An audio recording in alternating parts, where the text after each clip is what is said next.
Greetings, my beautiful lovelies. It's Emmy. How are you? It's great to see you and welcome back. Today's video is sponsored by Helix Sleep. Helix Sleep are the makers of premium mattresses and bedding that are customized to suit your needs and conveniently delivered right to your doorstep. So this time of year can be absolutely overwhelming, and I think it's even more important to prioritize sleeping and the quality of your sleep. And Helix Sleep is a great way to do that.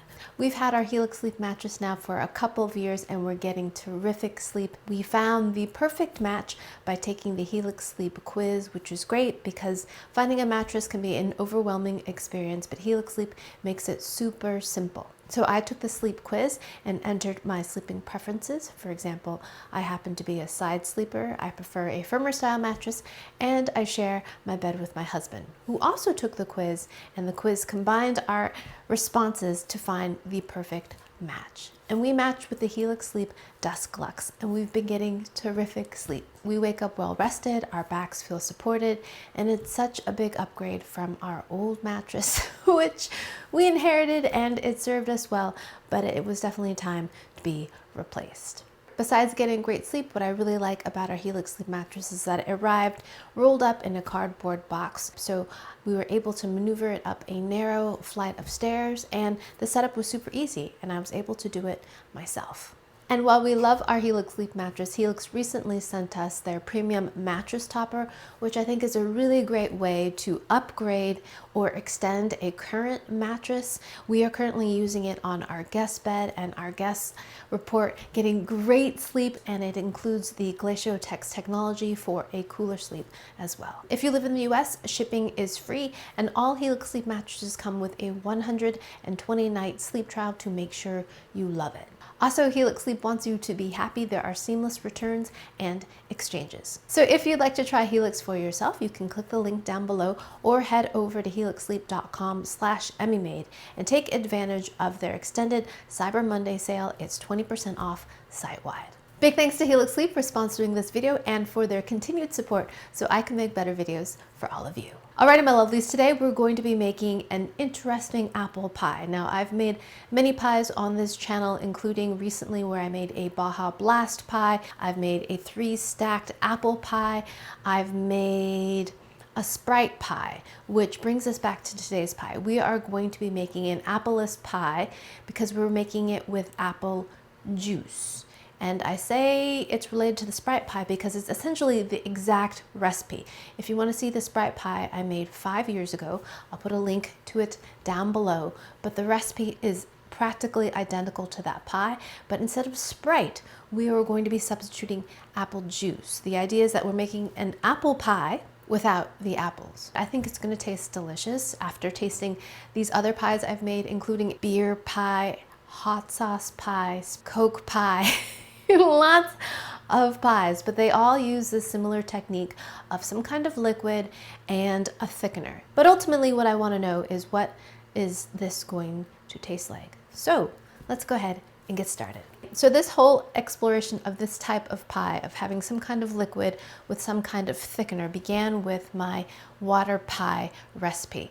Definitely check that one out. It comes from my Hard Time series where I make recipes from times of hardship. It's a sweet treat for the kids, as Auntie Fee would say, and using what you have on hand. So instead of water, we're going to be using apple juice. In my case, I'm going to be using apple cider because this is what I've got in my fridge. We're using a store-bought pie crust. If you want to make your own crust, you certainly can. 1.5 cups of apple cider and place it into my pie crust.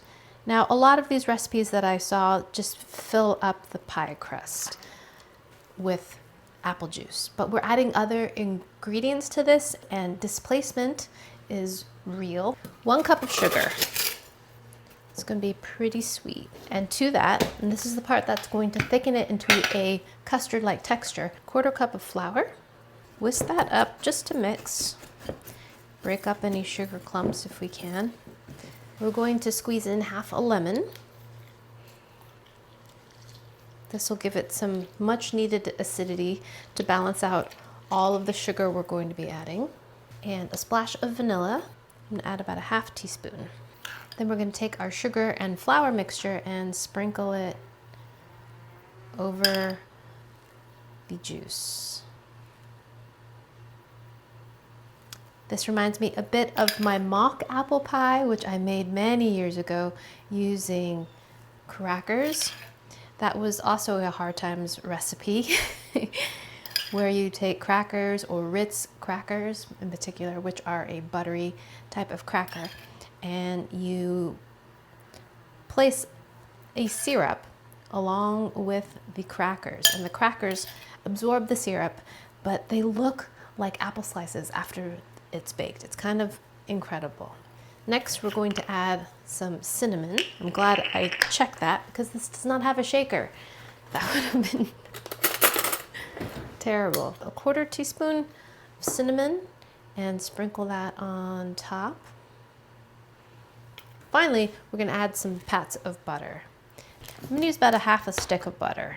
This has to bake for quite a while, a total of about 1 hour. So that's a lot of time for this crust to be exposed to the heat of the oven. So we need to protect it. I have one of these silicone pie shields that you can place around the perimeter of the pie to keep the crust from getting burnt, but you can also fashion one out of foil. Tuck it around the pie, take a paring knife, and cut an X in it. Oh geez. Try not to touch the pie below. Then we're going to curl this up.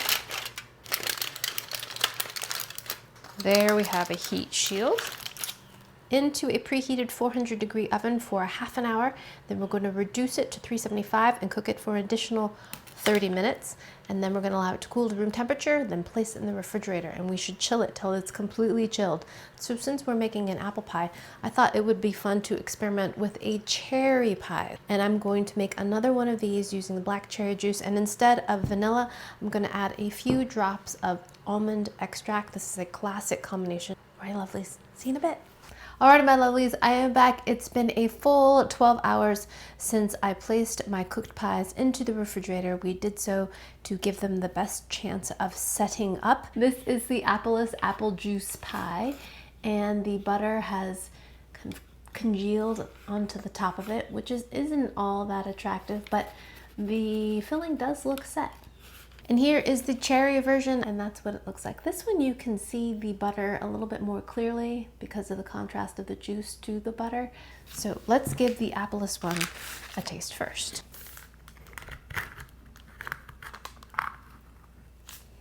Yeah, little drippy, right? Not too shabby. That's what it looks like in the pie pan. So a little wet. Boom. Itadakimasu.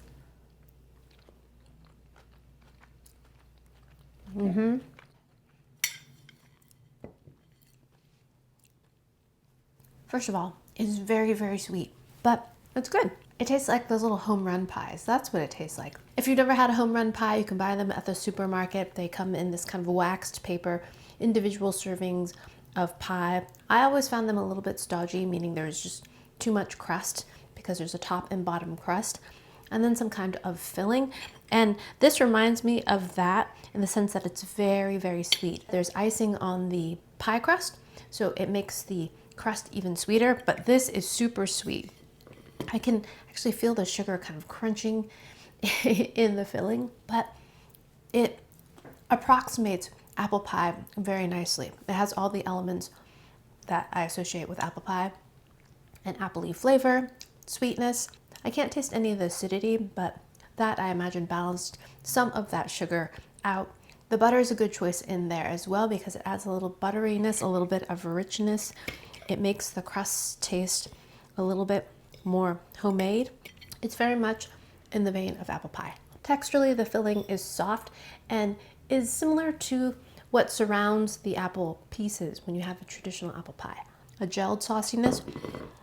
Of course, there's no apple pieces, so you don't have that texture, but there are some apple pies that are more like applesauce pies, and this is a little bit more like that. It's pretty stinking good, but there's a little bit of a sugary, kind of flaky crust on the top of the pie because the filling has reduced and created a nice little textural crunch in contrast with the pastry, which is cold and For a pie that's simply made with apple cider, apple juice, pretty stinking good. And very easy. Next, we're going to do cherry. Cherry pie is one of my dad's favorites. Okay, so there's a consistency on that one. A little bit like gravy, kinda. Itadakimasu. That too gives you a pretty good approximation of cherry pie. You're missing, of course, the texture of the fruit. There are no cherry pieces because it was made with juice, but the flavor's right. I think the addition of almond extract is a really good one. It's such a classic pairing with cherries. This one to me is not as sweet, even though we use the same amount of sugar, and that could have been because the cherry juice was inherently less sweet than the apple juice. But in terms of successfulness of approximating a pie with simply the juice, I think the apple pie is more successful. This one for me, I'm really missing the substance of the cherries in the pie. Once again, I'm impressed with how well the frozen pie crust works in both of these pies. Again, it reminds me of those pre-made home run pies. There's an industrial quality to them, but works, I think, really well here. They're firm enough, yet flaky enough and pastry enough for this recipe. It seems absolutely appropriate. I would not make these pies with homemade crust. So if you want to make a pie without apples and simply just use juice, I would say go ahead and try it. But apple cider was actually quite successful. So if you have apple cider, I think that would be even better than apple juice. Alright, my lovelies, thanks so much for watching, and big thanks to Helix Sleep for sponsoring this video. If you'd like to take advantage of Helix's extended Cyber Monday sale, you can click the link down below or head over to helixsleep.com/emmymade and enjoy their extended Cyber Monday sale. It's 20% off site-wide. Thanks again for watching. I hope you enjoyed that one. I hope you learned something. Please share this video with your friends. Follow me on social media, like this video, subscribe, and I shall see you in the next one. Toodaloo, take care, bye!